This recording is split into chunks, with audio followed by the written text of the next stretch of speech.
Suspense. Tonight's Suspense brings you Mr. Kirk Douglas as star. But first, a brief message from your announcer. In America's finest hotels and restaurants, wherever hospitality is the last word in luxury, the first name in wines is Cresta,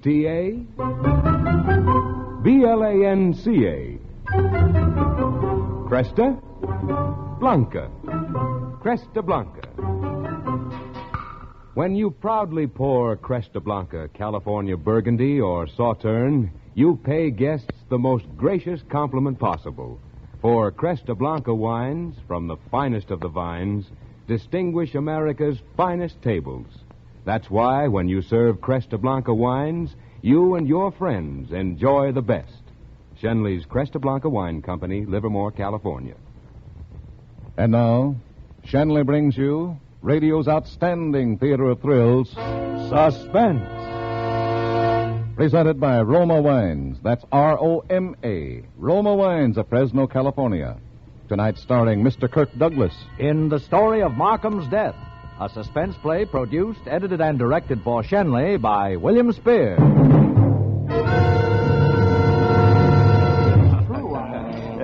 You say Phil Martin's run dry? Well, I didn't make it up. My wife got it from Ann. Hasn't written a word in 6 months. Yes, and I got it from Peterson, his publisher. They've dropped him from their spring list.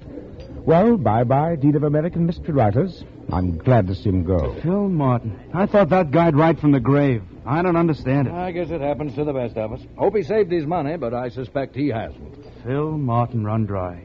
I don't get it. I don't get it. No, I didn't get it either. Unless you border on that fringe of abnormality which marks you as a writer, you can't possibly understand the complete futility you feel when your talent is suddenly turned off like a waterspout. I spent as much time staring at the blank paper in my typewriter as I ordinarily spent in writing an entire novel. Oh, Anne could sympathize with me because she loved me. But I didn't need Anne's stupid sympathy. Phil, darling, I'm sure it's only temporary. Temporary? Anne, I can't even write a decent 10-word telegram. Well, it's no use, Anne. I'm afraid I'm through. Oh, no, you can't be. Not anyone as great as you. Phil, maybe you've done too much. Darling, maybe a rest. Why don't you rest for a few months? I've been resting. Well, I mean, get away. Yes, that's my last chance, dear. I'm going to do just that. I'm going abroad. Abroad? Oh, honey, when are we going? We aren't going. I am. You're... Phil, is this a way of letting... I mean... Oh, don't worry, dear. I'm not running out on you. I'll just be gone for a few months. Oh, well, just a few months. Yes, alone. And I told you when I first met you, I'm a complex person. I'm difficult to understand. Yes, dear, I know that. But I thought I understood you. Well, you can't. Nobody can. But I love you, Phil. And I love you, Anne, but that doesn't change matters. I'm going to England for a few months by myself. You don't have a thing to worry about. You keep your apartment and wait for me. The rent's paid through the first of the year. I'll be back before that.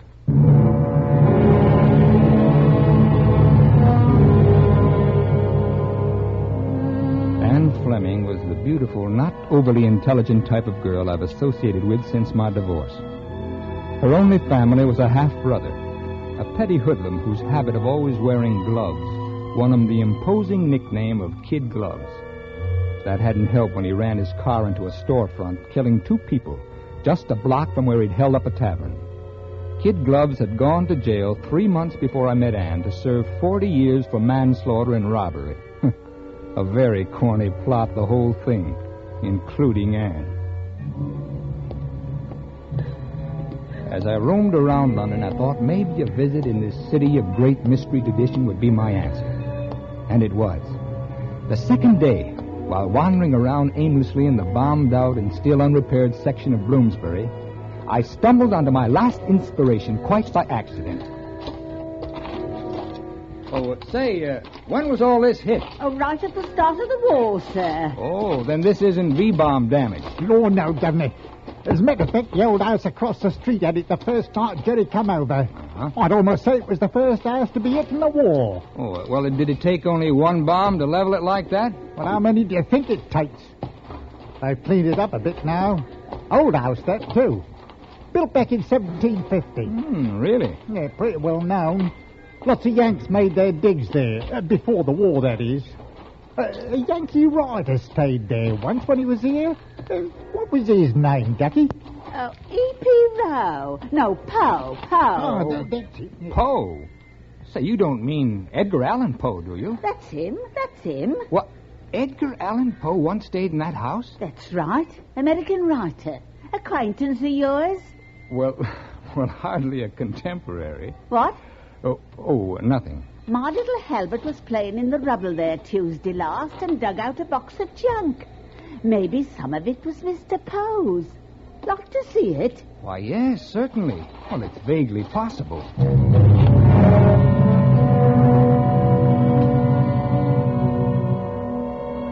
I looked through the battered steel box. The woman provided me with a cup of tea as I spread the contents out in front of me.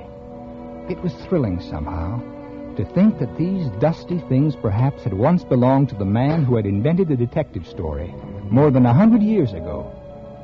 As she went out and I replaced the trinkets, I snagged the faded, musty gray satin lining of the box and accidentally tore it. Trying to get it back together, I only ripped it further. I put my hand under the lining to straighten it, and something fell out. It was a waterproof packet containing 3 yellowed sheets of paper written in a small, fine hand. At the bottom of the 3rd page was the name Edgar Allan Poe.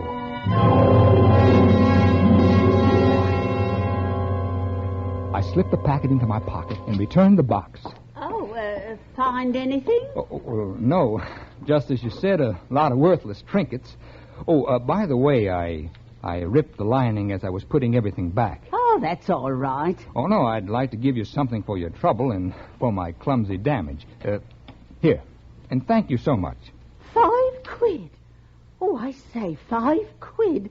But the old thing probably ain't worth a threepenny bit. Well, your time, your trouble, and your courtesy are, though. Thank you very much. But 5 quid? Oh, I say.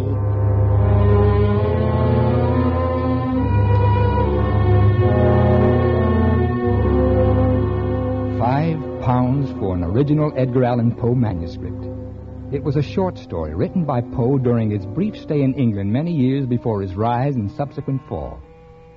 As I read and reread the manuscript, I realized that it was an experiment in a completely new mystery technique. Here, in effect, was what Pulte had never discovered in his thesis on the existence of only 32 basic dramatic situations. Suddenly, I realized I was the only one who knew this story, and that I could put it to better use than as a museum piece. Why, here indeed was the 33rd situation. Why, in my hands it could blossom forth as a novel, a film, a radio play. I was about to be reborn, and literary immortality was at my fingertips. I began writing in London and all the way back home. It took me 6 months to complete my work, and then, with everything finished, I burned the original Poe composition and sent the novel off to the publisher. Then I called Anne. Will it be a big success, darling? Big success? Well, I've never been as confident of anything in my life. Oh, that's wonderful. And they said you were through. I told you, a rest was all I needed, a change of scenery. I'm proud of you, Phil. I'm so proud. I'm glad. Maybe now, Phil, maybe you'll think differently about things. I'm so glad. Phil, you aren't even listening to me. Huh? I'm sorry, dear. Look, Anne, I'm going to be pretty busy for the next few weeks. Now, I won't be able to see you very often. Oh, I should think you'd have time now that... Well, I haven't, but we'll see. You have a date tonight. Well, I'm going to the Mystery Writers' Banquet tonight. And tomorrow? Well, okay, but I'll come over for you at 8 o'clock, and for once, will you try to be ready on time?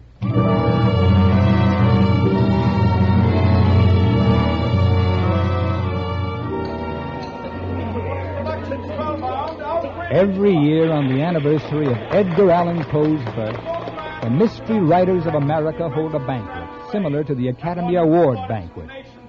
Instead of awarding Oscars, they give Edgars for the outstanding works of the year. All of a sudden, everybody was looking at me. Now I have a special Edgar to give. This special award goes to the first writer to discover a new and startling different approach to the mystery story since the death of our patron saint, the great Edgar Allan Poe himself. Philip Martin, for your novel Markham's Death.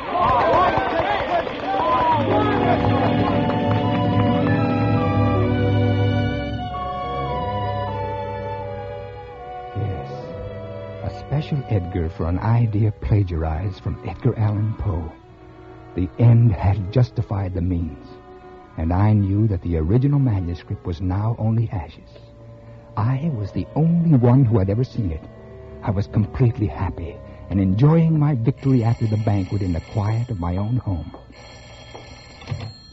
Mr. Martin? Yes, speaking. This is Dr. Selgrove.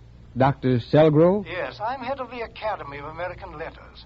I want to congratulate you, Mr. Martin. I was at the banquet tonight. Oh, well, thank you, sir. Well, yes, indeed. I've been collecting data on Edward Allan Poe all my life. Your work was in the finest traditions of Poe. Well, that is the supreme compliment, Doctor. Mr. Martin, what did you find behind the lining in that steel box in London? What? It was you, wasn't it? Well, I don't know what you're talking about. Yes, in the truest Poe tradition. So much so that I have reason to believe your idea was once Poe's. Now, look, Doctor, I hope you haven't spread this misinformation around. Why, you're wrong, of course, but, well, even the faintest suggestion could do me irreparable harm. If you mean, have I been discreet, sir, I have, until now. Well, look, how do you want me to disprove this ridiculous accusation? I'm at the Academy every day. I'll be there tomorrow night until 9:30. The doors close at 8, but I'll wait for you. That will be fine, Doctor. I'll be there around 9.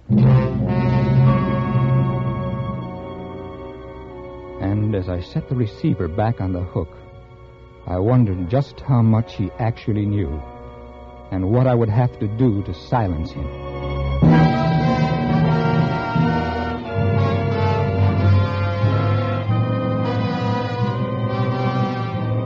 For Suspense, Roma Wines are bringing you Mr. Kirk Douglas in the story of Markham's Death. Roma Wines' presentation tonight in radio's outstanding theater of thrills, Suspense.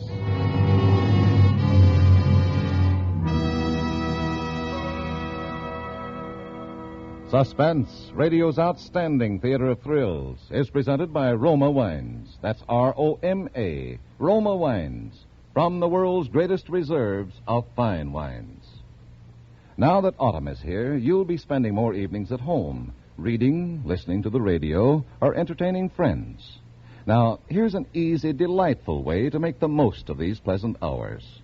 Simply serve delicious Roma California wines, such as glorious Roma Sherry, with its nut-like taste, ruby red Roma Port, or mellow Roma Muscatel.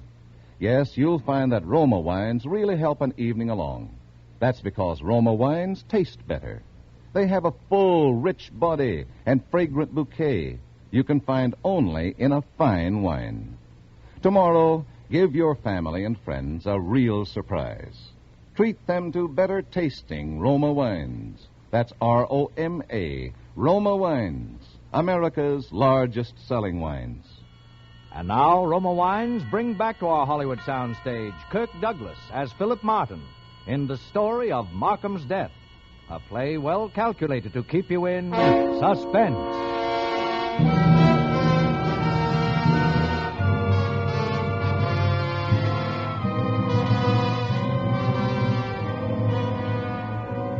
The hands of the clock on the wall seemed drugged. They moved so slowly that day. My appointment with Dr. Selgrove was for 9 p.m. I was to be at Ann's at 8. I figured about 20 minutes would wipe that slate clean. Hello, honey. I'll be ready in a minute. I said I'd be here at 8. Oh, dear. It isn't 8 already, is it? Yes, it's after 8. Oh, I thought it was only about 7:30. I'll hurry. Well, there's no reason. Aren't we going out? No, Ann, we're not going out. As a matter of fact, we're never going out again. What? I'm sorry, Ann. This is the last time we'll see each other. What, but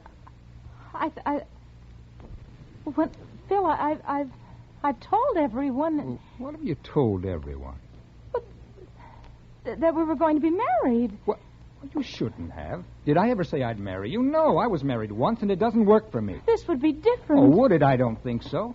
You see, Ann, you're taking up too much of my time. But I wouldn't get in the way, Phil. You know You're that. also taking up too much of my thoughts. Why, I probably hit that bad slump a few months ago because of you. Phil. Oh, it wasn't your fault. It was mine for not realizing it. Phil, you really mean Oh, now look. What about me? What about me? What am I going to do? You'll get over it. Here, this should help. What's that? Take it. Just what you like. A roll of nice, clean, new $50 bills. Feel better now? You think you can buy everything with money, don't you? Well, you can't. And stop drumming with that letter opener. Oh, sorry. I didn't realize. Well, that takes care of everything, doesn't it? We're still friends? No, we'll never be friends.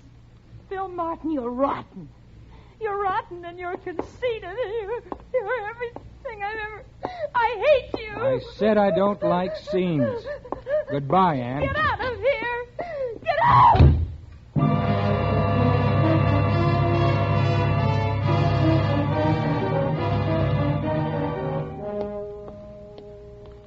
As I left her apartment, I paused to look at my watch. It was 8:30. I noticed a man fade back into the darkness of a doorway, but outside of the fact that he looked vaguely familiar, I thought nothing more of it. I felt as though a weight had been lifted from my shoulders, at least from one shoulder, and I was on my way to lift the weight from the other one. The Academy of American Letters was just a short distance from Anne's apartment. Mr. Martin? Yes. I take it you're Dr. Selgrove. That's right. Sit down, Mr. Martin. I'll stand, thank you. You were at the banquet last night. I remember seeing you. And when I saw you, I knew my search was over. You fit the description just like the missing piece in a jigsaw puzzle. I knew you were the man Mrs. Carruthers described. Well, who is Mrs. Carruthers? The woman who gave you the steel box. The box which must have contained the Edgar Allan Poe manuscript you so skillfully rewrote. Preposterous. You deny that you were in London? Well, no, but... Or that you found the box and examined it? Well, no, but... Mr. Martin, a poverty-stricken woman like Mrs. Carruthers couldn't forget a man who gave her £5. She could forget seeing him slip a packet into his pocket. That is, until someone came along and gave her £10 to refresh her memory. For £10, she probably dreamed up the whole story. Look, you say you know something of Poe. Then you know that the time he spent in London was long before his prominence as an author. Why, for all we know, he didn't write a line during his entire stay there. Mr. Martin, I've devoted my life to gathering information about Edgar Allan Poe. It's my hobby as well as my job.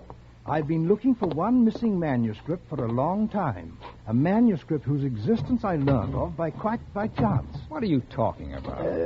This letter which Edgar Allan Poe wrote to a cousin in Boston during his London visit. Fine piece, isn't it? Well, what about it? Well, let me read it to you. He says, "My new theory for a tale of murder is a form of induction as opposed to deduction. I refer to it as Markhamism after the title character. My first draft manuscript is stored behind a satin curtain built of steel to age and mellow until such a time as I may produce it without being turned mad." I see. Dear me, you were overconfident, Martin, calling your novel Markham's Death. Not only didn't you change the process, you didn't even alter the name. And if I should admit to all this, what would be your price? Now, Mr. Martin, money's of no consequence. I'm a student, a collector of American letters. All I want from you is the manuscript. Impossible. In return for my everlasting silence. Possessing the manuscript is payment enough. I have no desire to ruin you. Unless, of course, it should become necessary for me to do so. How would I know you wouldn't show it? Certain you don't question my word. The manuscript has been destroyed. Don't expect me to believe that. It's the truth. I burned it. Well, if you want to be difficult, I won't agree with you, Mr. Martin. Pity you won't cooperate. I'll just put this letter back in the safe, and then tomorrow we'll see.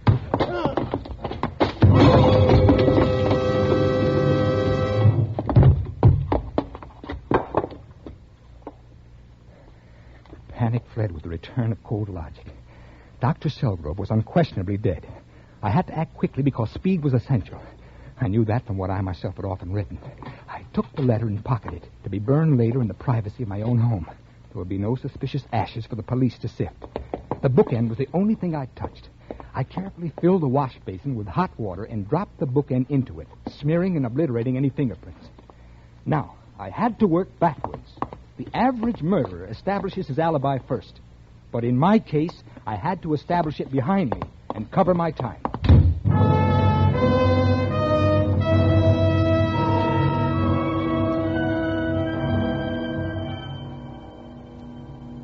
Most people are careless about exact times and can be off many minutes, especially in their recollection.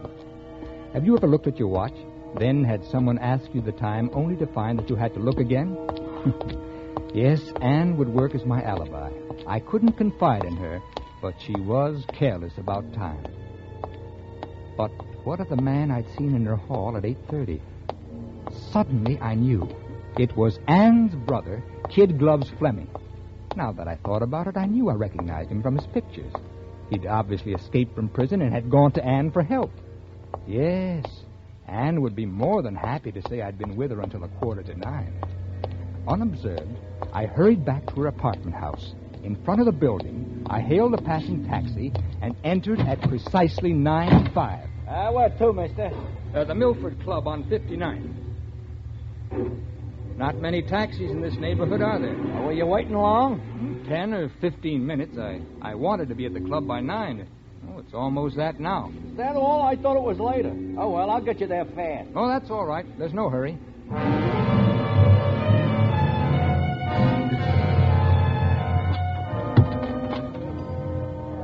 Good evening, Mr. Martin. Oh, good evening, Henry. Well, not many coats being checked tonight, are there? No, sir. But look at all those hats.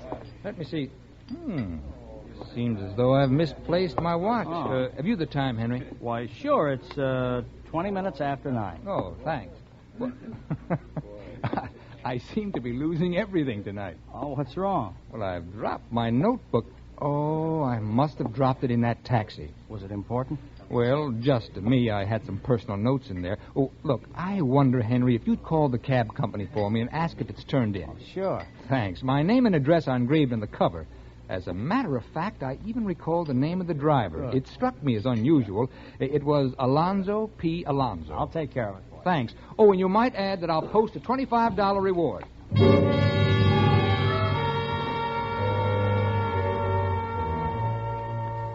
Then I went down to see Lieutenant John Kirkland of Homicide.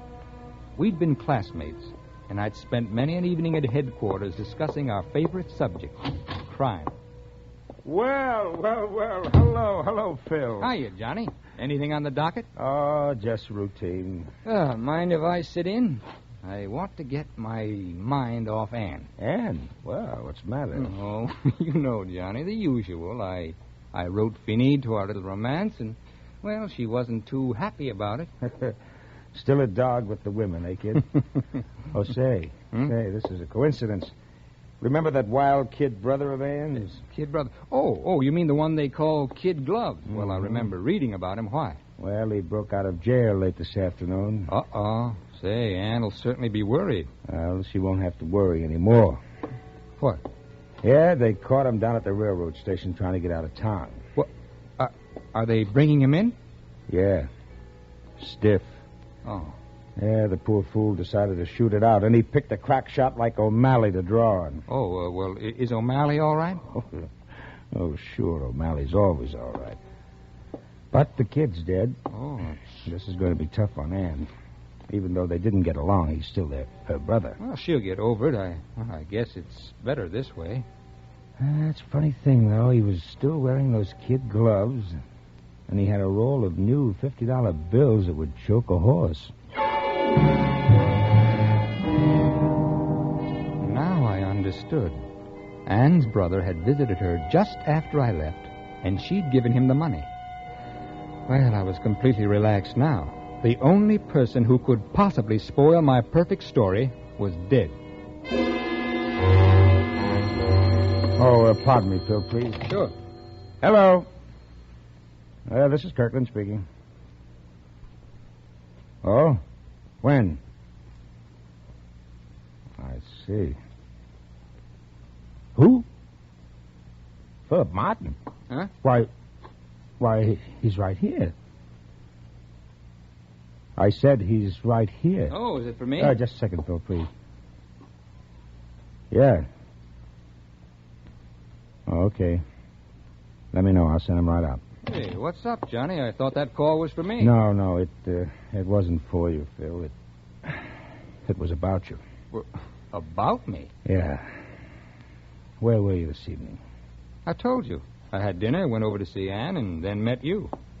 Well, weren't you anyplace else? Are you sure?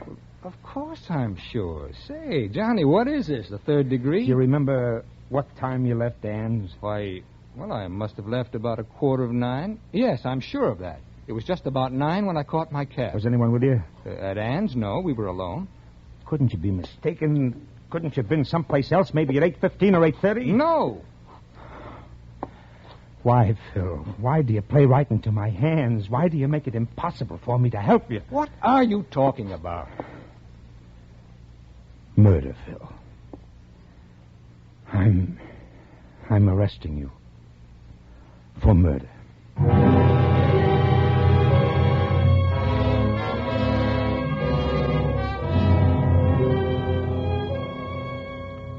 In a few hours, I'm going to be executed for the murder of Dr. Selgrove. But the police don't know that yet. You see, although I'm innocent of the crime I'm scheduled to die for, I'm powerless to save myself.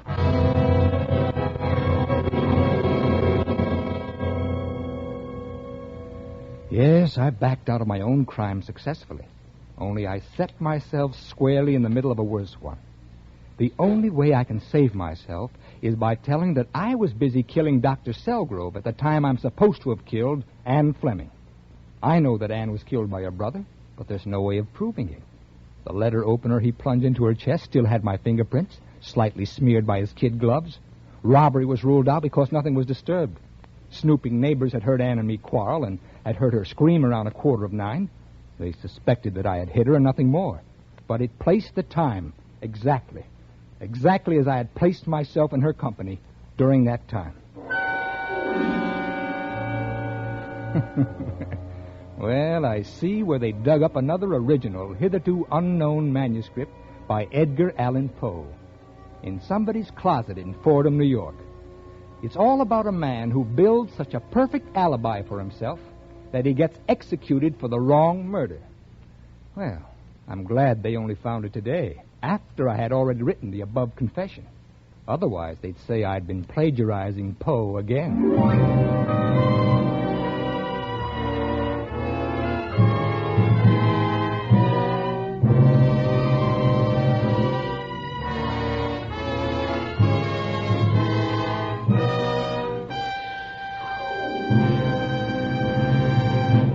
Suspense. The story of Markham's death, starring Kirk Douglas, presented by Roma Wines. That's R-O-M-A. Roma Wines, America's largest selling wines.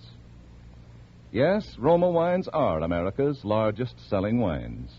And this is Truman Bradley to tell you the reason. It's because Roma Wines taste better.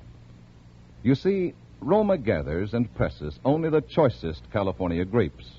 Then, with age-old skills and unmatched wine-making resources, Roma master vintners guide this grape treasure unhurriedly to peak taste richness. These fine Roma wines are laid aside with mellow Roma wines of years before to await later selection for your enjoyment from the world's greatest reserves of fine wines. This weekend, enjoy the better taste of nut-like Roma sherry, fruity Roma port, or fragrant Roma Tokay. And always remember to ask for Roma. That's R-O-M-A. Roma wines, enjoyed by more Americans than any other wines. Kirk Douglas may soon be seen in the Hal Wallace production, I Walk Alone. Tonight's suspense play was written by Bob Platt. Next Thursday, same time, you will hear Richard Ney as star of Suspense. Produced and directed by William Spear for the Roma Wine Company of Fresno, California.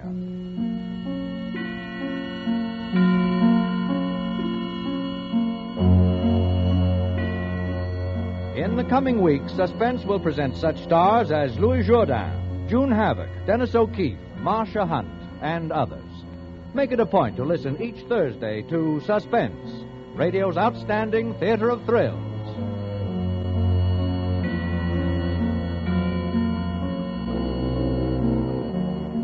This is CBS, the Columbia Broadcasting System.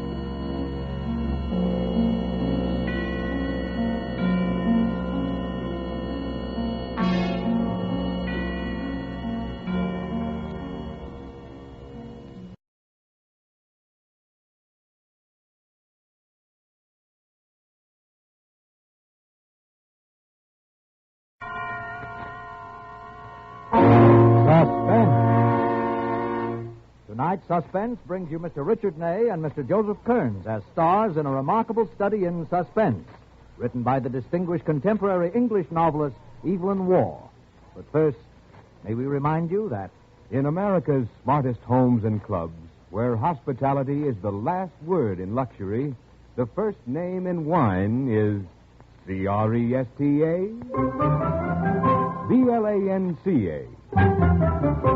Cresta Blanca. Cresta Blanca. Cresta Blanca.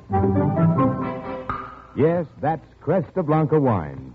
And for the knowing tongue, Cresta Blanca has created two rare California sherries, Dry Watch and Triple Cream. Compare Cresta Blanca Dry Watch and Triple Cream with the world's finest sherries.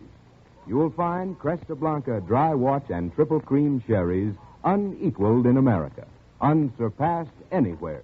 Shenley's Cresta Blanca Wine Company, Livermore, California. And now, Shenley brings you radio's outstanding theater of thrills, Suspense. Presented by Roma Wines. That's R-O-M-A. Roma Wines of Fresno, California. Tonight's stars Richard Ney and Joseph Kearns appear in Evelyn Waugh's study in mounting terror called The Man Who Likes Dickens. A suspense play produced, edited, and directed for Shenley by William Spear.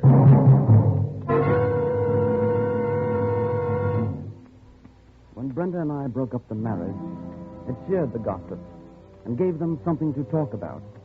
I kept running into people who asked about Brenda, and I either bored them or they bored me. One of the rare moments when the human equation is perfectly balanced. So that when Dr. Messenger told me in a club one night he was going on an expedition into the Amazon to find a buried city called Demerara, I asked to go with him. I told nobody about it except my brother Mark. I can remember little of the preparations or leaving England. All I can recall now is that when we docked near the mouth of the Orinoco, the tropics were bathed in a green and lemon splendor. How well suckled from heaven it seemed. Green hilltops sown with daisies, and the breeze was sweet, and everything seemed luminous and lately sprung from the soil. I don't know when that feeling first wore off, perhaps when I began to sense that there was something wrong with the natives. Dr. Messenger had hired them with the usual trinkets, and they seemed happy, but as the days wore on, you knew there was some deep reservation in their minds. We crossed the headwaters and started down to look for bigger streams, and they spoke to Dr. Messenger for the first time that night. They didn't want to go on. It wasn't their country, and they were frightened. Dr. Messenger shouted and screamed at them, and they quieted down. They quieted down and made no sound. Finally, they made no sound at all in the night. I knew what had happened before Dr. Messenger burst into my tent. Wake up. I'm awake. Come outside. Something rotten has happened. I know already. The natives have gone. Bunch of rotters. They sneaked away like shadows. Did they leave the stuff? I guess. They took only their own things. They're honest. The only decent thing they could do. No, I mean, they're honest. They never intended to go on. To leave us this way, we don't need them, though. We'll find others. We'll do it handy, we will. We'll keep looking. Right's the word, Tony. We'll keep looking. And we'll keep talking, and we'll dodge what we both want to say. That we're alone in the jungle. Well, what if we are? We'll move on. With our maps, and we'll do it handy. It'll take a bit of poise, that's all. I suppose. Dr. Messenger, about the trip and everything ahead. Yes? Do you think we'll make it? Of course we've got to. It's that simple. We've got to. Thank you. You know, I don't think we will either.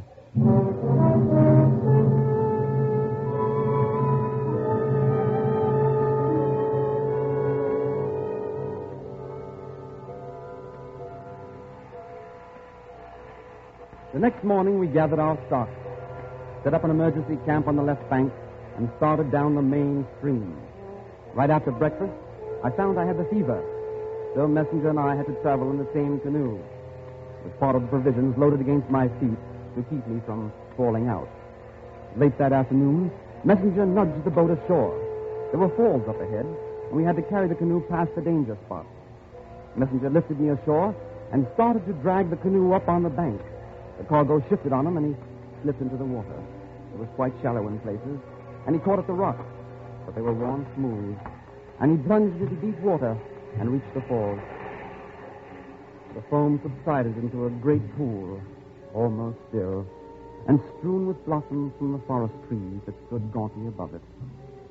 Dr. Messenger's hat floated very slowly towards the Amazon, and the water closed over his bald head.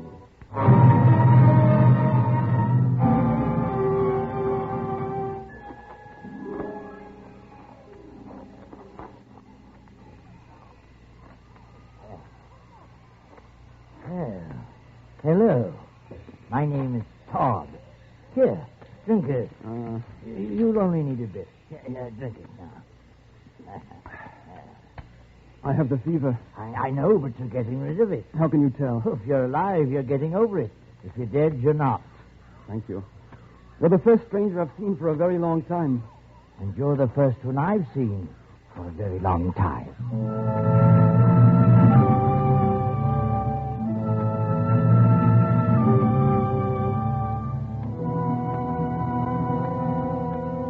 I liked him from the first. I liked him right away. Mr. Todd brought me to his house. It was near a village of Indians along the riverbank. He owned a dozen or so head of puny cattle which grazed in the savannah, a plantation of cassava, some banana and mango trees, a dog, and, unique in the neighborhood, a single-barreled, breech-loading shotgun. He sat and talked to me while he gave me medicine and nursed me back to health. There's a medicine for everything in the forest. To make you ill and to make you well. To kill you and to drive you mad. Well, my mother was an Indian, and she taught me many of them. How long have you lived here in the jungle? Oh, I was born here. I've always lived here. It's a very long and lonely life. Oh, it would be for me. I've watched most of the natives grow up. Some of them die. So I tried to look after them. Oh, then that's why they obey you so well. That reason, and because I have the gun. Oh? My father was good company. He lived to a great age, a very great age.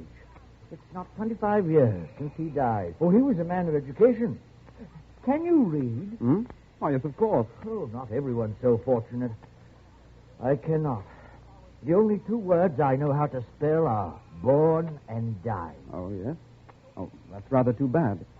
Oh, but I suppose you haven't much opportunity here. Oh, yes, that's just it. I have a great many books. I'll show them to you when you're better. My father left them. Oh, I see. Yes, he used to read to me. He read to me all the time. Then there was another man a few years ago, Barnabas. He read to me until he had to leave. Oh, I was very sad because he read well. And the book means so much to me. How long ago was that? Oh, 7 years ago. He read to me every day until he left. You shall read to me when you're better. Why, I'd be delighted to. As Mrs. Bardell says to Mr. Pickwick, it is so kind of you to have so much consideration for my loneliness. Yes, you shall read to me.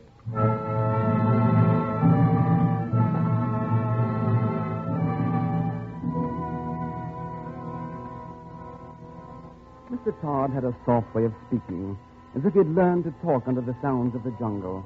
And now, as he went about his work in the village, he seemed happier than I'd seen him before, as if he were alive to some great expectation. I went on recuperating, and my first day out of bed, he took me walking into the jungle.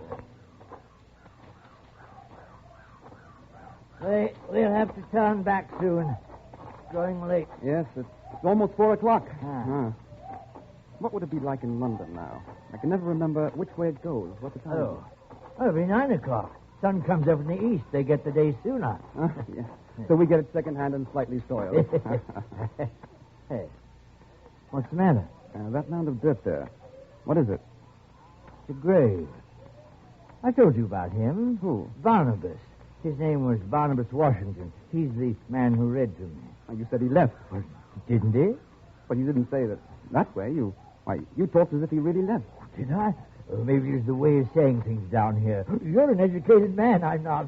I didn't mean that. I just thought of him as, well, leaving. Oh, of course I should have made it clear. He was a splendid fellow, Barnabas. I liked him very much. How long was he here? Oh, quite a long time. I mean, exactly how long? I couldn't remember. Quite a long time. And he died here without getting home? Oh, yes, it seems sad. He was a splendid fellow. I'm sure he was missed. You know, you've given me an idea. Yeah? I wonder if he doesn't need a marker. I think I'll build a small cross. 2 of them, I think. One to commemorate his leaving and the other your coming. Now, that seems very odd. Most things are that old men do. I'd like to begin now. Would you care to help? No, I'm going back. I feel tired. Oh, yes, of course. Oh, print it out for me, will you? Barnabas Washington and your name. I know how to print born and died. I'll do it later myself. Yes, now you want to rest. And tonight I think we could begin. Begin what? You're reading to me. You feel well enough now, don't you? Yes, I feel all right. Oh, good. Then we'll begin tonight.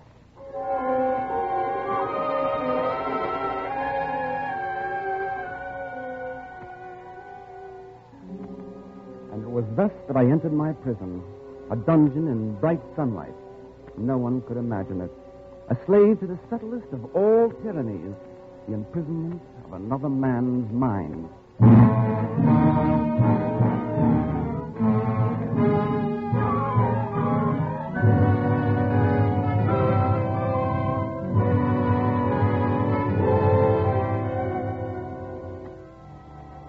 For Suspense, Roma Wines are bringing you Richard Ney and Joseph Kearns in The Man Who Liked Dickens.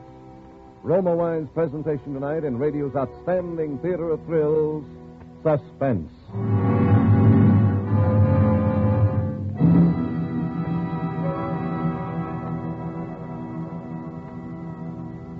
Suspense, radio's outstanding theater of thrills, is presented by Roma Wines. That's R-O-M-A, Roma Wines, those better tasting selections from the world's greatest reserves of fine wine. This is Truman Bradley with a suggestion from Roma that has helped many a hostess win high praise. Whenever friends drop in for an afternoon or evening, show the warmth of your welcome by serving better tasting Roma California wine. For both host and guest, there's pleasure in the tempting nut-like taste of gold and amber Roma sherry, rich ruby red Roma port, or mellow flame-bright Roma muscatel. You'll find that everybody will cheer your choice when you serve these fine Roma wines because they do taste better. Remember, there's a better tasting Roma wine for every occasion, for every taste. So, for an everyday family treat or smart hospitality at little cost, always serve Roma wines. That's R-O-M-A, Roma Wines, America's favorite wine. And now, Roma Wines bring back to our Hollywood soundstage Richard Ney as Anthony Last and Joseph Kearns as Mr. Todd in The Man Who Liked Dickens, a play well calculated to keep you in suspense.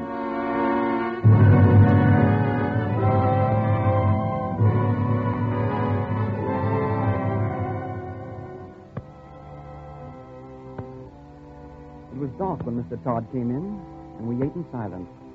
After the meal, he led me into his room, and I saw the books for the first time. They were on a loft above his bed and tied in small bundles. He brought all of the bundles in by the fire and began to unwrap them. It's been hard to keep out the worms and the ants. Oh, 2 are practically destroyed, Oliver and David. But there's an oil the Indians make that's useful. Oh, yes. Here's one we could start with. It's in rather bad shape, but the printing's clear. You want to start with this? Oh, it doesn't matter which we take first. Do you like that one? Nicholas Nickleby. Nickleby. By Charles Dickens. Well, maybe something lighter to start with. Something besides Dickens, huh? Well, there's nothing besides Dickens. You say all these books? Oh, yes. Every one of them by Charles Dickens. All the books he wrote are right there. Oh, but the aunt's destroyed, too. You know, I'm very sorry about that. Oh, you must like Dickens a great deal. Oh, I do. I'm very fond of him. You see, these are the only books I have ever heard. Yeah, they belong to your father. Oh, yes, he used to read them to me. And then the other man, and now you. Well, I've heard them all several times by now, but I never get tired. There's always more to be learned and noticed, and so many characters, and so many changes of scene, and so many words. It takes a long time to read them all, more than 2 years. Well, I should think they'd last out my visit. Oh, I hope not. It's delightful to start again. Each time I find more to enjoy and admire. I say, shall we begin? I suppose. Oh, sit there and read across the fire to me. I like it best that way. All right. Let's go ahead, huh? Tale of Two Cities by Charles Dickens. The first book, Recalled to Life. It was the best of times. It was the worst of times. It was the age of wisdom. It was the epoch of incredulity. It was the season of light. It was the season of darkness.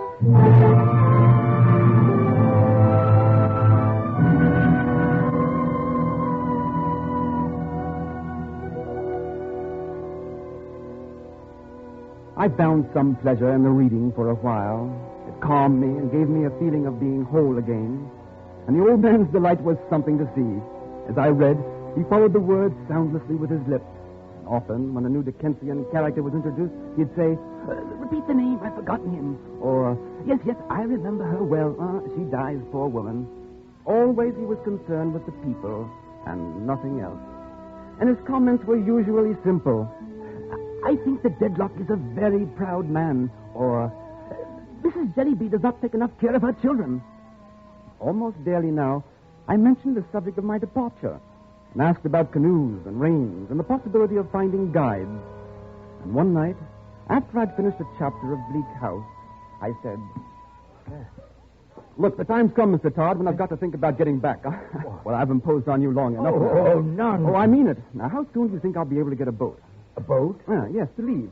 I appreciate all your kindness to me, more than I can say, but kindness I may have shown is amply repaid by your reading of Dickens. Now, do not let us mention that subject again. I'm glad you enjoyed it. I have too, Mr. Todd, but I must be thinking of getting back now. Oh, yes. The other man was like that. He thought of it all the time, but he died before he got back. Mr. Todd, did he, the other man, did he finish all the Dickens books? Finish them? Yes, the other man. Did he go through all of them? No, it's hard to remember. But I do recall the Tale of Two Cities 3 or 4 times. 3 or 4 times? You mean he went all through and came back? Why, you said it took 2 years each time. Well, maybe it was 3 times. I'm getting old. My memory's not so good. Mr. Todd, why did he stay? I don't know. Why did he stay all those years? Well, he never said. Forgive me, Mr. Todd, but I must press the point. When can I get a boat? There is no boat. Oh, the Indians can build one. You'll have to wait for the rain. How long will that be? Oh, a month, 2 months. Well, I must speak to them then. Yes, of course. Now, it's early. Do you think we could read some more tonight? Bleak House has always been a favorite of mine.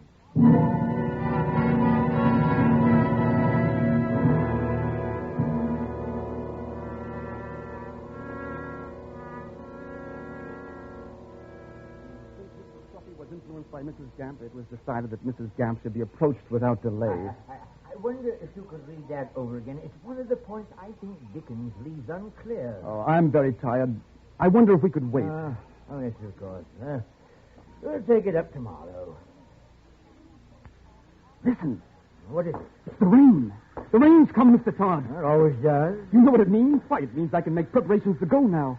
Oh, I can talk to the natives about building a boat. Oh, that's impossible. Why? It's impossible. The Indians won't build a boat during rainy season. It's one of their superstitions. Well, you might have told me.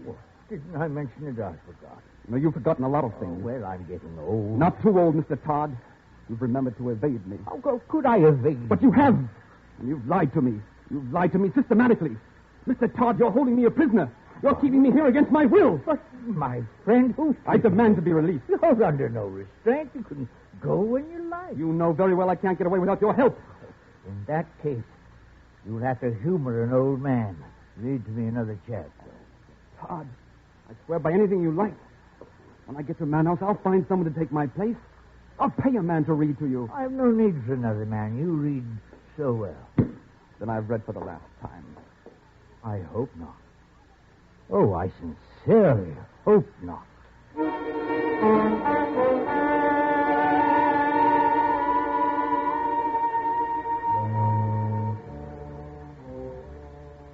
Well, that evening at supper, only one piece of dried meat was brought in, and Mr. Todd ate alone.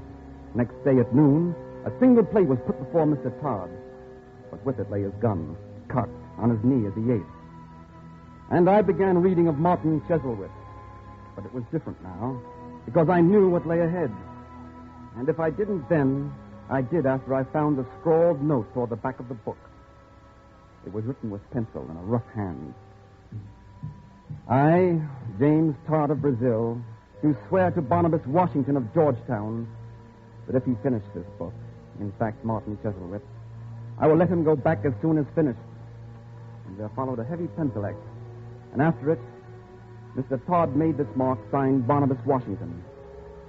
The note was signed January 1929. And Barnabas Washington died in 1940.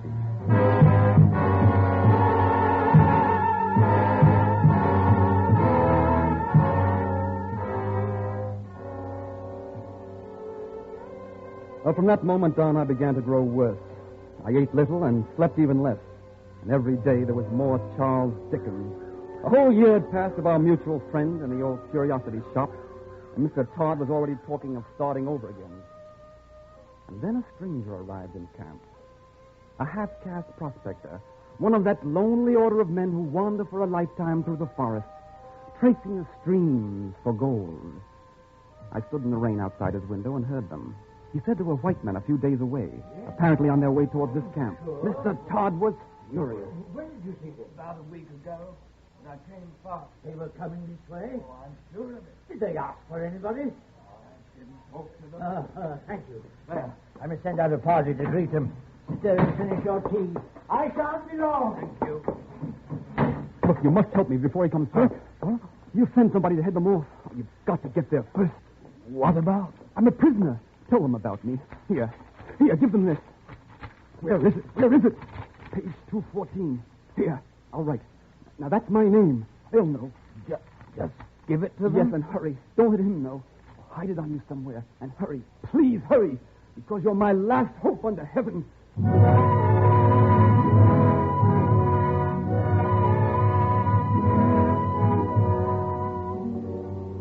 Well, Mr. Todd must have sensed that, too, because the next afternoon he told me that he expected I'd be leaving soon and invited me to a native feast. I agreed to go, and that was my fatal blunder, the last of all possible mistakes. At the feast, they served a thick porridge, and I remember only growing warm and weak and being carried back to Mr. Todd. I was still weak when I woke. I was in the armchair and found Mr. Todd rocking contentedly before his fire. Aha! Are we awake? Oh, you don't look well. Not well at all. I feel rotten. That porridge doesn't seem to agree with me. I'll give you something to make you better. The forest has remedies for everything, to make you awake and to make you sleep. You haven't seen my watch anywhere? You've missed it? Yes, I thought I was wearing it. See, I've never slept so long. Not since you were a baby. You know how long? 2 days. Nonsense. I couldn't sleep that long. But you did. It's a long time. It was a pity, too, because you missed our guest. Yes. Well, yes. I've been quite gay while you were asleep. 3 men from outside, Englishmen. It's a pity you missed them. A pity for them, too, since they particularly wished to see you. Then they did come. They came all the way to find you. Yes, just to find you. You were asleep. They wanted to see you. I didn't think you'd mind, so I gave them a little souvenir. Your watch. You gave them my watch? Why, they thought... Your brother Mark was pleased with it. And they took some photographs of the little cross I put up to commemorate your coming. Of course, I had to alter it a little. You wrote in my death. You wrote in my death on that cross. Oh, now. You're upset. We'll have no Dickens tonight. But tomorrow night, we'll start Little Dorrit again. There are passages in that book I can never hear without the temptation to weep. They didn't ask questions. They didn't suspect. Who would? But the note. They couldn't have missed it. What note? There was no note. They didn't show it to you then. Maybe they guessed. They didn't guess anything. Why, they'd have shown it to you. Oh, they must have understood. You tore it out of a book. What book? What book did you tear it out of? This one, by your feet. A Tale of Two Cities. What page? What did it say? What did it say? You remember? So do you. Well, tell me. You can remember. Repeat it for me. I'll remember it all my life. Page 214. After having long been in danger of my life at the hands of the village, I've been seized with great violence and indignity and brought a long journey on foot. Oh, and I demand of heaven, will he not come to deliver me for the love of heaven, of justice, of generosity? I supplicate you to succor and release me. You didn't send them that. Now they'll know. They'll know what it means and they'll come back. There it is now. No. I'm here. I'm up here in the clearing. It's only one of the natives. Now they've come back. Now take the book and all your books. No! Take them out of the fire. Chisel No. My book. Nickel of this. My book. No, don't. Be wretched. Don't. Don't burn my book. My beautiful. They're near us. Up here. Hurry. Oh, in the name of heaven. My book. Now they're all going to the fire. Hold it. No, I'm discovered. I'm up here. Mark, where the ground is high.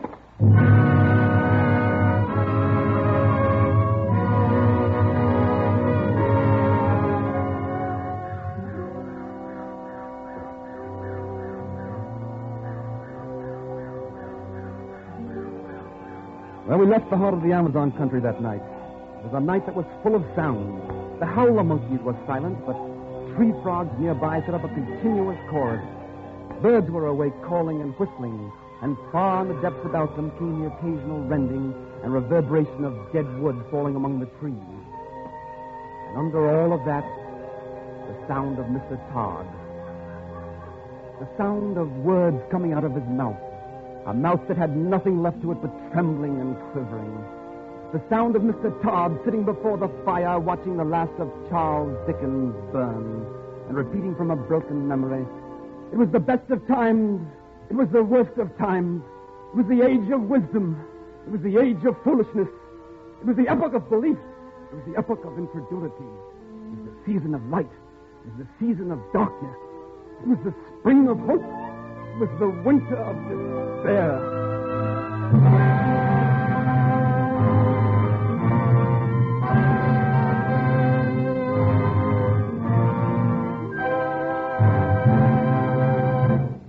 Suspense. The Man Who Liked Dickens, starring Richard Ney and Joseph Kearns, presented by Roma Wines. That's R-O-M-A, Roma Wines, America's largest selling wines. Well, next week is National Wine Week, and throughout California's famed grape-growing districts, gay festivals will celebrate nature's rich bounty and the grape treasure from which fine Roma California wines are created. And this year, as always, Roma is selecting and pressing only the choicest California grapes. Then Roma master vintners, with ancient skills and unmatched wine-making resources, will guide this luscious treasure unhurriedly to tempting perfection. When these finer, better-tasting Roma wines will be laid aside with mellow Roma wines of years before to await later selection for your pleasure from the world's greatest reserves of fine wines. That's why, when you enjoy Roma California sherry, port, muscatel, or any Roma wine, you're always sure of better taste, unvarying high quality at reasonable cost. So when you ask for wine, insist on Roma. That's R-O-M-A. Roma wines, enjoyed by more Americans than any other wine. Richard Ney will soon be seen in the Sierra production Joan of Lorraine. Tonight's suspense play was adapted by Richard Breen from the original short story by Evelyn Waugh. Next Thursday, same time, you will hear Marcia Hunt as star of Suspense. Produced and directed by William Spear for the Roma Wine Company of Fresno, California.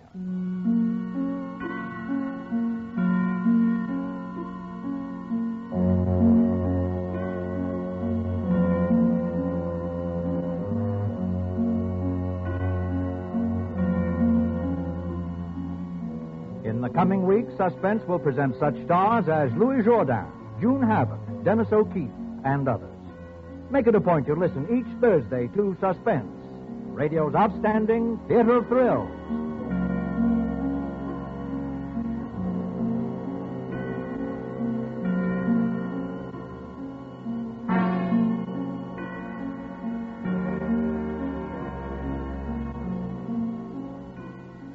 This is CBS, the Columbia Broadcasting System.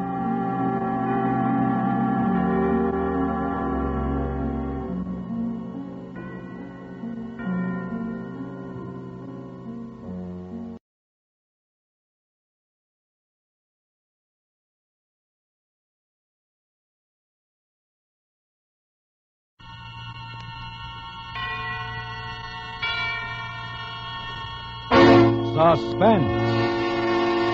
Tonight's Suspense brings you as star Miss Marcia Hunt. But first, an important reminder that wherever hospitality is the last word in luxury, the first name in wines is Cresta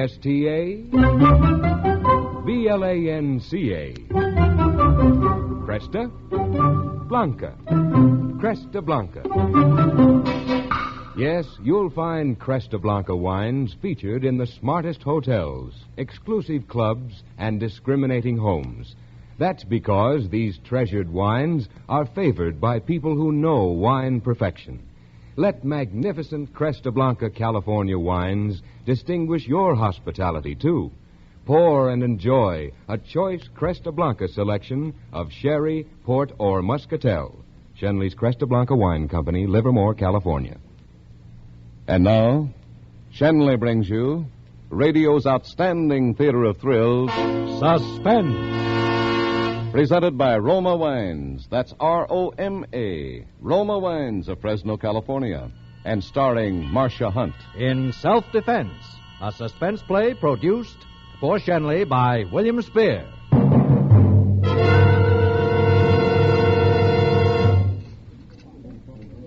Wonderful vacation, and it couldn't have been pleasanter. I really think it was the fastest divorce I've ever had. It always amuses me to hear you talk about your divorces, Mimi. You discuss them as if they were hairdressing appointments. Don't look now, darling, but a young man has been staring at you all through lunch. Oh, don't be silly. But I tell you, he has. Oh, he's coming this way now. Well, just ignore him. I'm sure he won't bother us. I beg your pardon. Hello, Bobby. Why, Fred. Oh, this is a surprise. Yeah, happy one, I hope. Staring at you. Oh, why, of course. Oh, Mimi, this is Fred Dexter, Mimi Carlyle. Fred's a very old friend of mine. Well, hello. How do you do? Oh, do sit down, Fred. Mimi was just telling me about a mysterious man staring at me. Well, I guess I was staring, but I wasn't sure it was you. We were just going to order more coffee. Will you join us? Well, thanks. I don't mind if I do. Waitress, 3 coffees, please. Oh, you better make that, too. I really must run. Oh, now, I hope I haven't intruded. Not at all. But I must go. I have to see that wonderful lawyer of mine, and I know you two must have a lot to talk about. Oh, don't bother to get up. Nice to have met you, Mr. Dexter. It's my pleasure, Miss Carlyle. I'll call you during the week, Bobby. Please do, darling. Bye now. Well, Fred, where shall we start? I'd like to start where we left off 6 years ago. You still turn a nice phrase. And you're still the most beautiful woman in the world. Funny that you should feel that way after what happened. Oh, I was hurt deeply at first. Call it pride. Are you happy? Was it really worth it, Bobby? Oh, here's our coffee. Oh, thank you. The usual 1 lump of sugar? No, but thanks for remembering. A black will be fine. You haven't told me if it was worth it. I have everything I ever wanted. Are you happy with it, Bobby? Please, Fred, let's not talk about it. What are you doing here in Florida? I just got in a few days ago. Business. Sort of a troubleshooting job. Probably be here a few months. Did you come alone? If you mean am I married, no, I haven't found a girl rich enough. I guess I deserved that. Oh, I'm sorry. I'm sorry, I shouldn't have said that. Oh, it's getting late, Fred. It's almost 2:00. I'm afraid I must be going. It's been wonderful seeing you. Will I see you again? Yes. When? Oh, I can't say for sure. Oh, how about lunch tomorrow? We'll meet here at 1 o'clock, huh? Well, you talked me into it. See you then.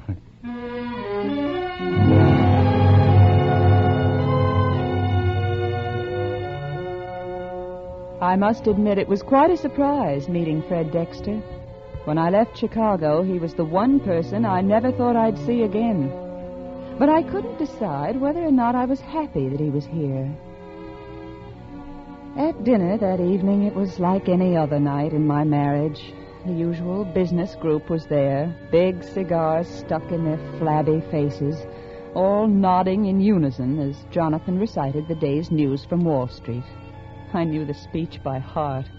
Cotton up 3 points, wheat up 1, steel up 2.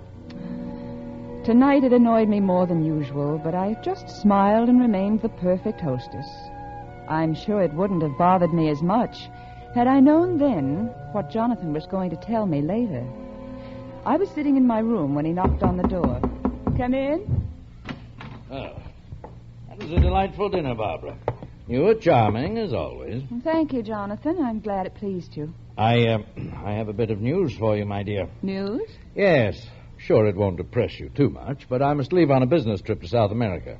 Oh, when are you leaving? My plane reservations are for tomorrow morning. Oh, you'll be gone long? Probably 2 or 3 months. We're opening a new branch office, and naturally, I'll have to see that everything is organized and properly launched. I'll cable you when I arrive. If you have a spare moment, I'd like to hear from you. I'll write you, Jonathan. Oh, thank you, Barbara. Well, good night, my dear.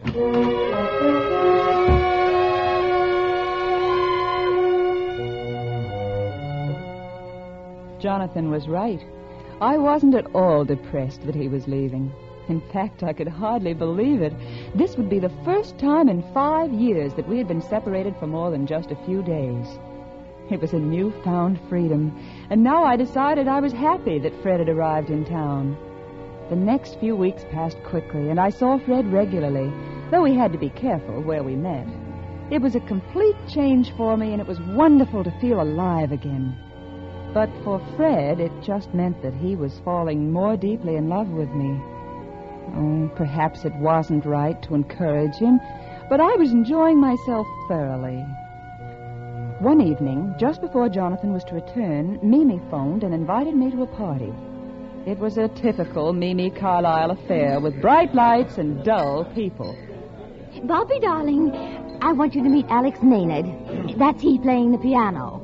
Oh, he's a perfect dream. Oh? Come, you must meet him this instant. Alex! Alex, I'd like you to meet a very dear friend of mine, Mrs. Jonathan Newell, Alex Maynard. Bobby to you, Alex. How do you do? Hello. And now you must excuse me. I'm going to practice my smile on my guests. I'll see you both later. I hope we didn't interrupt your playing. You're not. I was just noodling around. Oh, don't stop, please. I love Gershwin. No? He's my favorite, too.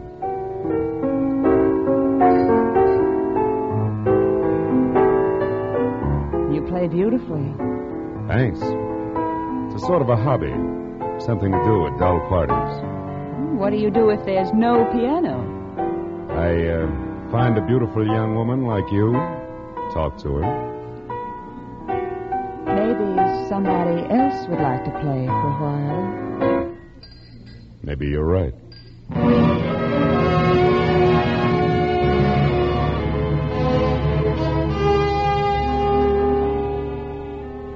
I thought it could never happen to me, but it did. The moment I saw Alex Maynard, I knew that for the first time in my life, I was in love. I spent every moment I could with him, but it was still necessary to see Fred occasionally. I lied about why I hadn't been with him much lately, because I knew he'd make trouble if he found out about Alex. Everything was going along beautifully, and I was so happy. But I knew it would all end the minute Jonathan returned. I couldn't bear the thought of living without Alex. And I decided to explain how I felt to Jonathan in the hope that he'd give me my freedom. It was strange, but I didn't even want any of his money. I only wanted Alex.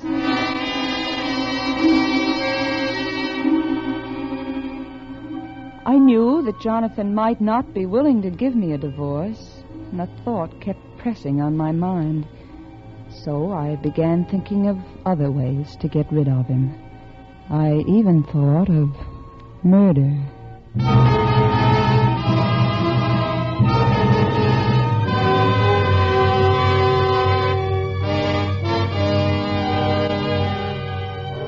For Suspense, Roma Wines are bringing you Marcia Hunt in Self-Defense. Roma Wines' presentation tonight in radio's outstanding theater of thrills, Suspense.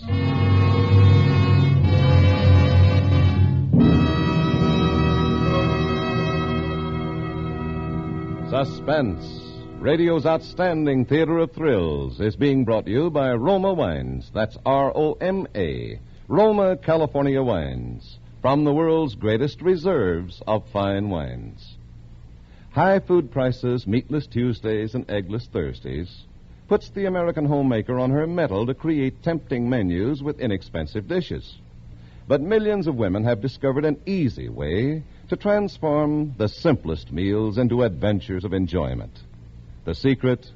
At dinner time, simply serve robust Roma Burgundy or delicate Roma Sauterne.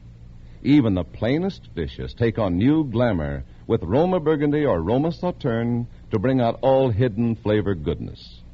So try this easy recipe for mealtime pleasure. Serve tempting Roma wines. Remember, more Americans enjoy Roma wines than any other wines. That's R-O-M-A, Roma Wines. And now Roma Wines bring back to our Hollywood soundstage Marcia Hunt as Barbara Newell in Self-Defense, a play well calculated to keep you in suspense.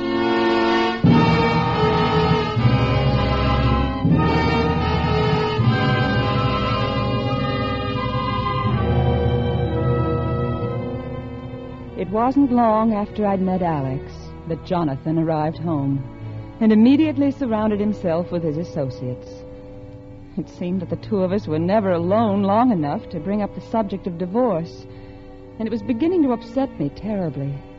I was becoming nervous and irritable, and Alex didn't make it any easier for me because he was continually asking about it. It was a Thursday night when I finally got to speak to Jonathan alone. The household help was off for the evening, and Jonathan was in his study going over some papers. I thought he was wrapped up in his business plans, but I must say I was rather surprised he was thinking of me. For after a long silence, he spoke. Barbara. You haven't been yourself since I've come back. You're jumpy and always on edge. Is there something on your mind? Yes, there is, Jonathan. I wanted to tell you about it, but I haven't been able to get you alone. Oh, we're alone now. Jonathan, I want a divorce. You know how I feel about that. But I don't want it because of your money. I swear I won't ask you for a penny. This doesn't sound like you, Barbara. I know it doesn't, but I'm not the same person you left 3 months ago. You see, I've fallen in love. Oh, come now, my dear. You don't expect me to believe that. It's true. You must believe it.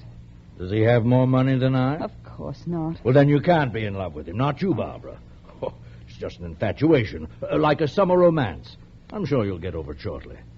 Perhaps you're just tired and need a change. Why don't you take a trip to the Bahamas, Nassau? Do you a world of good. And then when you come back, I'm sure you'll regain your perspective. I don't want a trip. I want a divorce. I thought we had an understanding, my dear, but apparently you've lost sight of it. But we don't love each other, and we never will. I'm quite aware of that, and I always have been. I'm sorry, my dear, but you can't raise any sympathy from me. You've gotten everything you wanted from this marriage, and I don't owe you a thing. I won't give you a divorce under any circumstances. Good night, Barbara.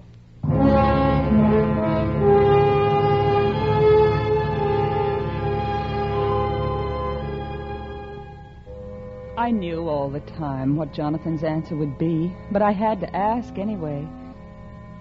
The next day, I met Alex at our usual place in the park. It was a pretty little spot in a cove just off the lake, hidden from view by a row of hedges. He was charming and attentive as always. I just couldn't tell him that Jonathan had refused to give me a divorce. I needed more time to think and to plan. My mind kept wandering back to the night before, and I guess I wasn't paying any attention to Alex because he became a little annoyed. Hey, remember me? Hmm? I play the piano. Oh, I'm sorry, darling. I guess I was daydreaming. Well, do it on your own time, huh? What were you dreaming about? Oh, I was just thinking how nice it is being here with you. I wish we could stay here forever. I'd like it, too. How long has it been since we've known each other? Oh, a couple of lifetimes. It does seem a long time, doesn't it? It's funny that when you're in love, a few weeks can seem like forever. Are you in love? Uh-huh. Anybody I know? Maybe. A funny-looking fellow, name of Alex. Oh, he's a lucky guy. Yeah, I wish I knew him. I'm in love, too. Anybody I know? Maybe. She's the most wonderful woman in the world. Who is she? My landlady. You know you're silly. You know I love you very much. Oh, and I love you, darling. Yeah, that's the way it's always going to be, huh? Have you spoken to your husband about us? No, I haven't had a chance yet. He's been so busy since he came back, I haven't been able to get him alone for a minute. But you must speak to him, darling. How long can we go on like this? Look, I don't want to see you just 1 or 2 days a week in the park. I want to be with you every day of my life. Don't you think I want that, too? Why don't we see him together? Have it out once and for all. I know we can make him understand. Oh, no, Alex, we mustn't do that. You don't know Jonathan. It's better that we do it my way. Well, I have a share in this, too. And it isn't right that you should have to face him alone. Let me go with you. Oh, please, darling, let me take care of it. Just be patient a little longer. I know that Jonathan won't stand in our way.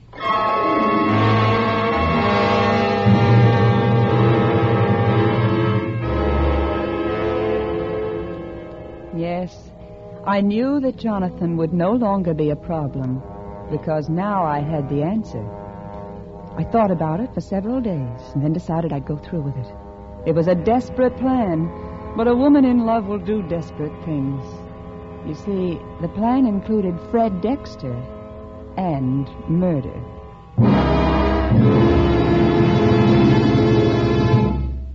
I meant to see you sooner, Fred, but it's the first chance I've had to get away since my husband returned. Oh?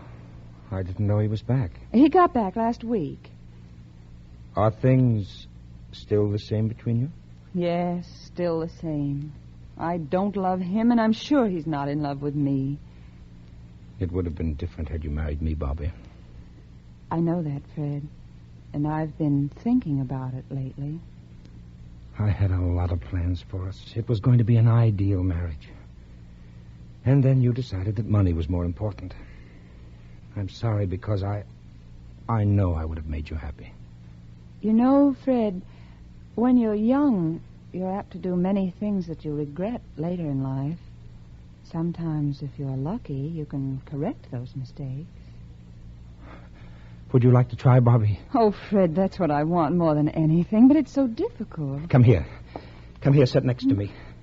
Oh, you know how I feel about you. You're the only thing I've ever cared about. You're all I've ever wanted.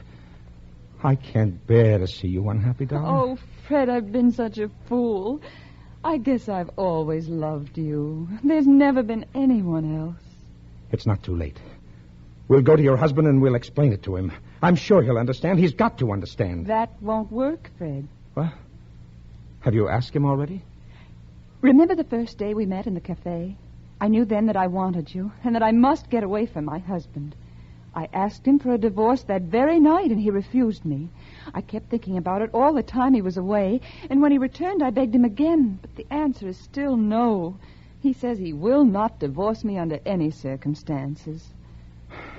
There must be something we can do. He has no right to stand in the way of our happiness. Do you think I want the rest of my life to be as empty as the past 6 years? I don't know what to say, darling.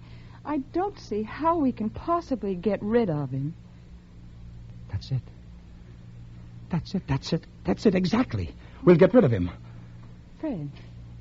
Fred, what are you thinking? Oh, I'm just thinking of you, darling. I want you, and I'm going to have you at any cost. Oh, Fred, I love you so much. Oh, my darling.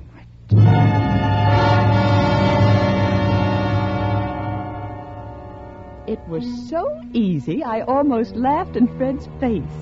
He sat there like a lovesick sophomore, swallowing every word I said like it was a sugar-coated pill.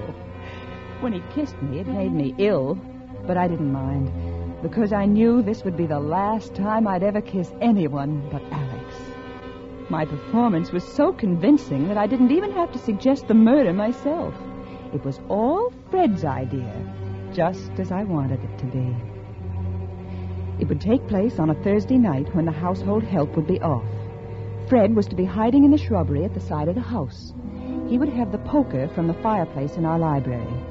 I wasn't worried about his being seen because the house was in an isolated neighborhood.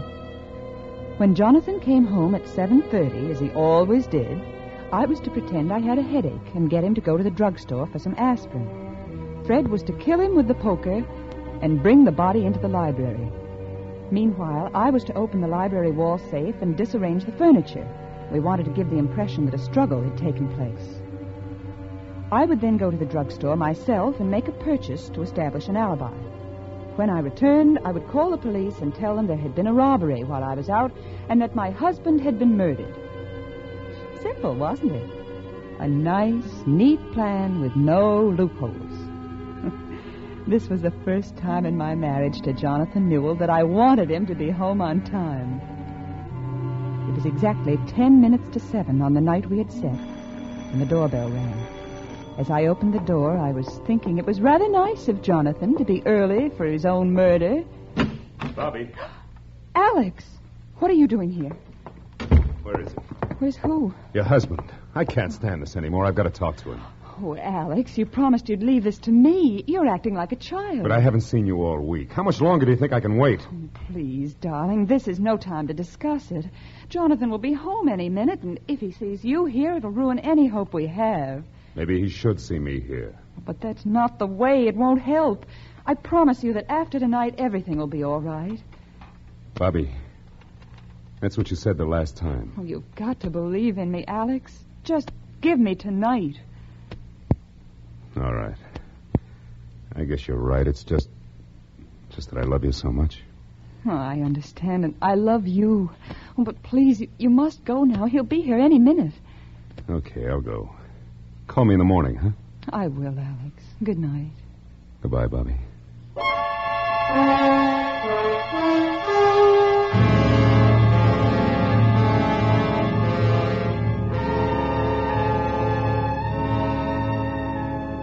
Poor darling thought he was doing the right thing, but actually he almost spoiled any chance we would ever have for happiness.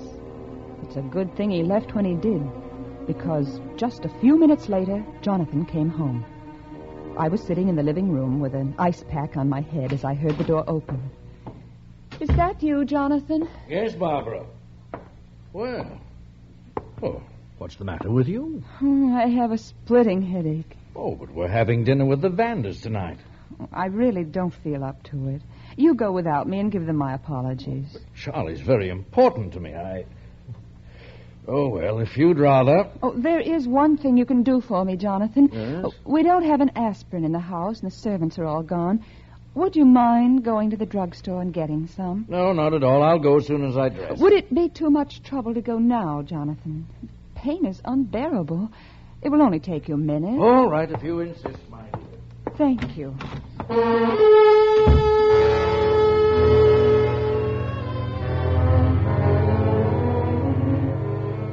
As soon as Jonathan left, I went to the library and set the stage. Then I returned to the living room and waited. I suppose I should have felt a sense of guilt, but I didn't. I only felt a warm glow, knowing that I would soon have Alex forever. In a few minutes, Fred opened the back door and dragged the body through the kitchen. He was carrying out the plan perfectly, and I could hear him placing Jonathan in the library. When he finished, he came into the living room where I was sitting. Well, it's done. Did everything go all right? I had some trouble unlocking the back gate. It took a little time, but I finally managed it. Did you put the poker in the room with him? Yes. Yes, and it's a very pretty picture. Would you care to see it? I'll take your word for it. You know, Bobby, I've read about things like this, but I never thought I would wind up doing it. Are you sorry? Oh, no. No, it's not that, darling. You know, I'd do anything for you with no regrets. That's the way I feel, Fred. No regrets. I guess when you do something for the one you love, you're never sorry. I know just what you mean. Well, I'd better be getting out of here so that you can get to the drugstore. I'm not going to the store, Fred. Huh? Why not? Did you change the plan? Yes. There's something I didn't tell you. Oh, what is it? This. What are you doing with that gun? I'm going to kill you. Oh, look, Bobby, look, we're both upset and I'm in no mood for jokes. Come on, let's finish what we have to do. I'm not joking, Fred. I'm going to kill you. Bobby, do you know what you're saying? This is what you wanted, what we both wanted. Your husband's out of the way. We're free. We can be married. I intend getting married, but not to you. But I thought... Of course that's what you thought, because that's what I wanted you to think. I've never loved you. I never could. Then why did you lie to me? Because you were interesting for a while. After 5 years of Jonathan, anybody would have looked good. It just happened to be you. Oh. But then I met someone else. Someone I love very much. And I realized I needed you more than ever. But for this. But you don't have to kill me. I'm afraid I do, Fred. You might lose your head and do something stupid. You might even go to the police and give us both up because you can't have me. I can't take that chance. You'll never get away with it. I'm sure I will. I figured this out very carefully. You see, my husband is dead in the library, murdered by a jealous lover who forced his way into our house. Oh, no. Oh, I'm afraid I'll have to shoot you in self-defense. You're insane. They'll never believe you. Look, Bobby, look. I'll go away. I'll never tell a soul. You'll be clear. I promise I'll never...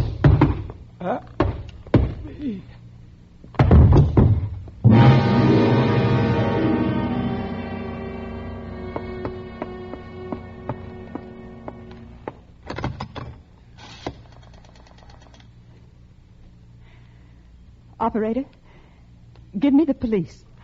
I'd like to report a murder.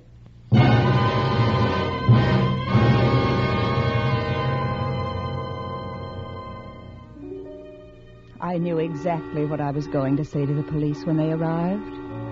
Yes, for a moment I was very happy and quite pleased with Barbara Newell.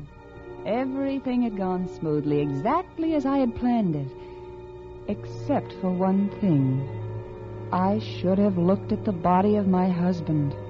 If I had, I might not have been convicted of murder.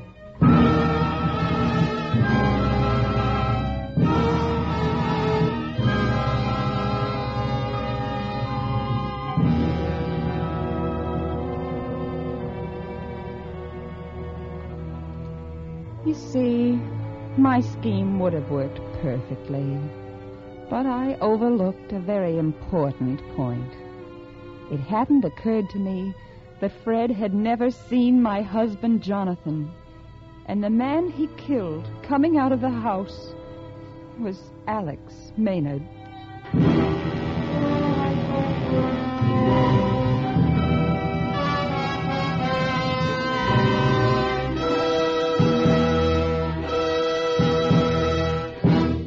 Suspense. Self-Defense, starring Marcia Hunt, presented by Roma Wines. That's R-O-M-A, Roma Wines, America's largest selling wines. When you serve your favorite Roma wine, you enjoy the rich reward of nature's treasure. Selected California grapes, gently pressed at their peak of goodness. Then, with ancient skills and unmatched wine-making resources, Roma master vintners guide these natural juices unhurriedly to tempting taste perfection. These Roma California wines are placed with other mellow Roma wines to await later selection from the world's greatest reserves of fine wines for your pleasure. If you are expecting friends this weekend, give everybody a treat. Serve glorious nut-like Roma sherry, fruity Roma port, or mellow Roma muscatel. Enjoy the better taste that has made Roma wines America's favorite wines. That's R-O-M-A, Roma wines. Marcia Hunt may currently be seen in the United Artists film Carnegie Hall. Tonight's suspense play was by Arthur Julian and Howard Leeds. Next Thursday, same time, you will hear Dennis O'Keefe as star of Suspense. Produced by William Spear for the Roma Wine Company of Fresno, California. This is Truman Bradley with today's reminder from Roma. Your community chest supports supervised children's recreational centers in neighborhoods and youth organizations. These are red feather services needed by every boy and girl. Keep them going. Give now. Give generously to your community chest.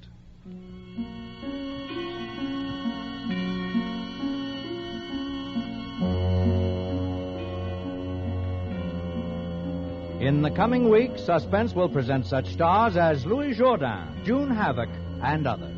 Make it a point to listen each Thursday to Suspense, radio's outstanding theater of thrills.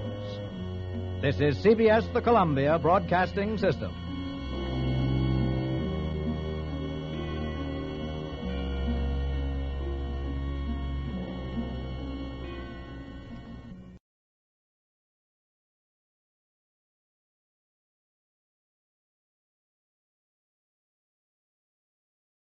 I spent as much time staring at the blank paper in my typewriter as I ordinarily spent in writing an entire novel. Oh, Anne could sympathize with me because she loved me. But I didn't need Anne's stupid sympathy. Phil, darling, I'm sure it's only temporary. Temporary? Anne, I can't even write a decent 10-word telegram. It's no use, Anne. I'm afraid I'm through. Oh, no, you can't be. Not anyone as great as you. Phil, maybe you've done too much. Darling, maybe a rest. Why don't you rest for a few months? I've been resting. Well, I mean, get away. Yes, that's my last chance, dear. I'm going to do just that. I'm going abroad.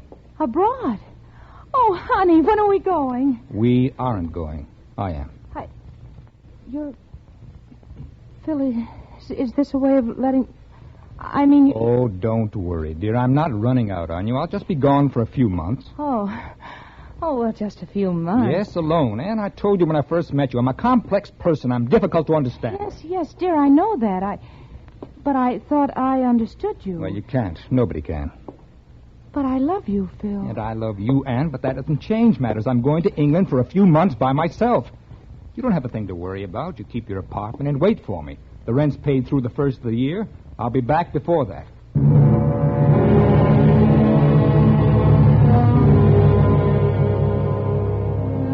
Anne Fleming was the beautiful, not overly intelligent type of girl I've associated with since my divorce. Her only family was a half-brother, a petty hoodlum whose habit of always wearing gloves won him the imposing nickname of Kid Gloves. That hadn't helped when he ran his car into a storefront, killing 2 people just a block from where he'd held up a tavern.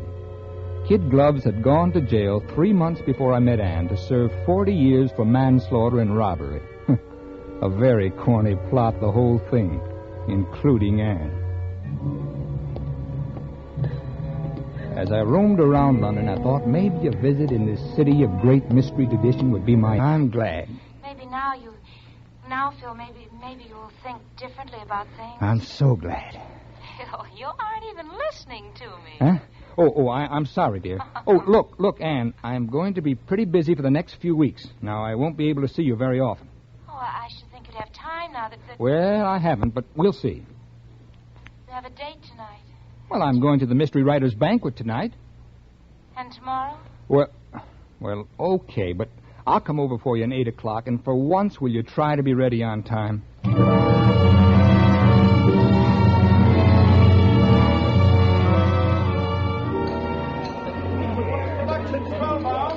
Every year on the anniversary of Edgar Allan Poe's birth, the Mystery Writers of America hold a banquet similar to the Academy Award banquet.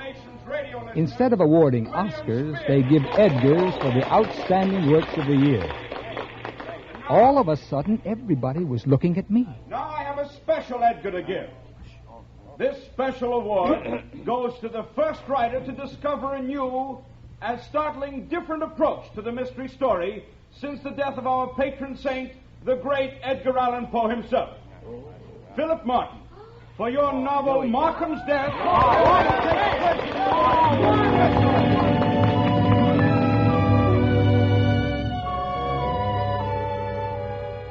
Yes, a special Edgar for an idea plagiarized from Edgar Allan Poe. The end had justified the means, and and I knew that the original manuscript was now only ashes. I was the only one who had ever seen it. I was completely happy and enjoying my victory after the banquet in the quiet of my own home. Mr. Martin? Yes, speaking. This is Dr. Selgrove. Dr. Selgrove? Yes, I'm head of the Academy of American Letters. I want to congratulate you, Mr. Martin. I was at the banquet tonight. Oh, well, thank you, sir. Well, yes, indeed. I've been collecting... It's a paper written in a small, fine hand. At the bottom of the third page was the name Edgar Allan Poe.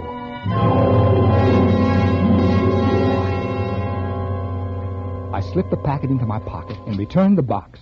Oh, find anything? Oh, no. Just as you said, a lot of worthless trinkets. Oh, by the way, I ripped the lining as I was putting everything back. Oh, that's all right. Oh, no, I'd like to give you something for your trouble and for my clumsy damage. Here. And thank you so much. 5 quid? Oh, I say, 5 quid. But the old thing probably ain't worth a threepenny bit. Well, your time, your trouble, and your courtesy are, though. Thank you very much. But 5 quid? Oh, I say.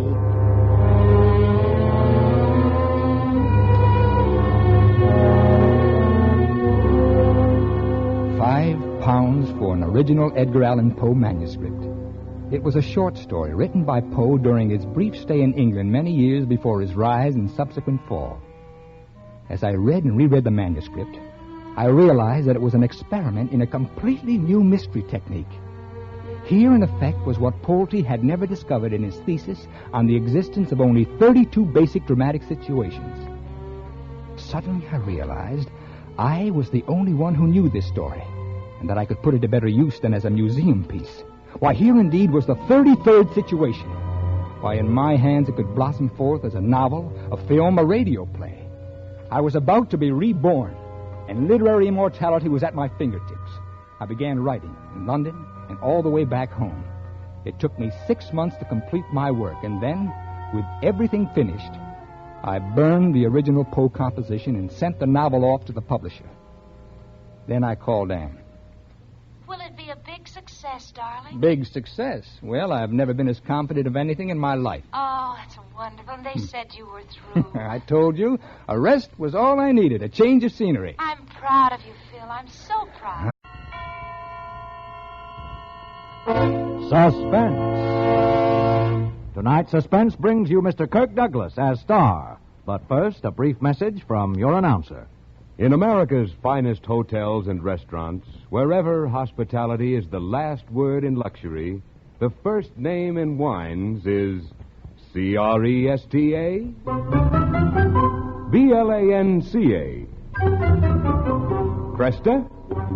Blanca, Cresta Blanca. Cresta Blanca. When you proudly pour Cresta Blanca, California Burgundy, or Sauterne, you pay guests the most gracious compliment possible. For Cresta Blanca wines, from the finest of the vines, distinguish America's finest tables. That's why, when you serve Cresta Blanca wines, you and your friends enjoy the best. Shenley's Cresta Blanca Wine Company, Livermore, California. And now, Shenley brings you radio's outstanding theater of thrills, Suspense. Presented by Roma Wines. That's R-O-M-A. Roma Wines of Fresno, California. Tonight starring Mr. Kirk Douglas. In The Story of Markham's Death, a suspense play produced, edited, and directed for Shenley by William Spear.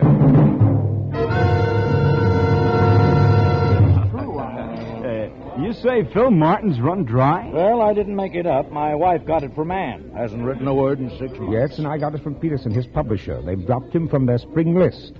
Well, bye-bye, deed of American mystery writers. I'm glad to see him go. Phil Martin. I thought that guy'd write from the grave. I don't understand it. I guess it happens to the best of us. Hope he saved his money, but I suspect he hasn't. Phil Martin run dry. I don't get it. I don't get it.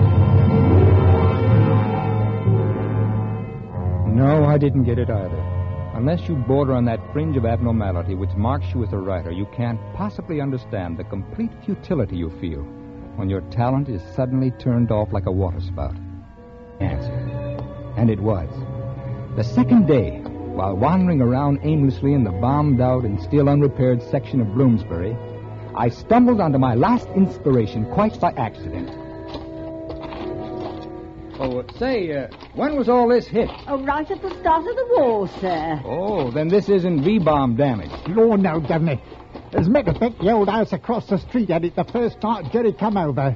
I'd almost say it was the first house to be hit in the war. Oh, well, did it take only one bomb to level it like that? Well, how many do you think it takes?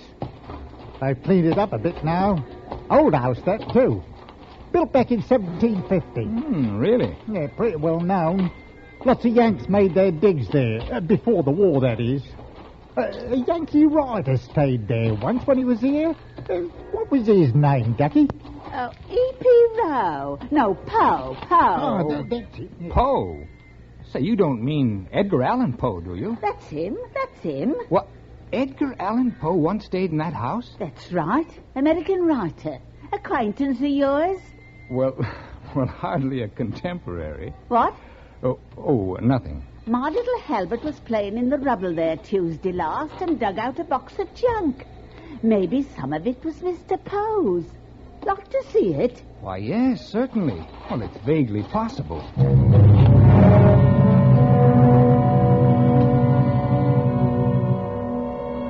I looked through the battered steel box.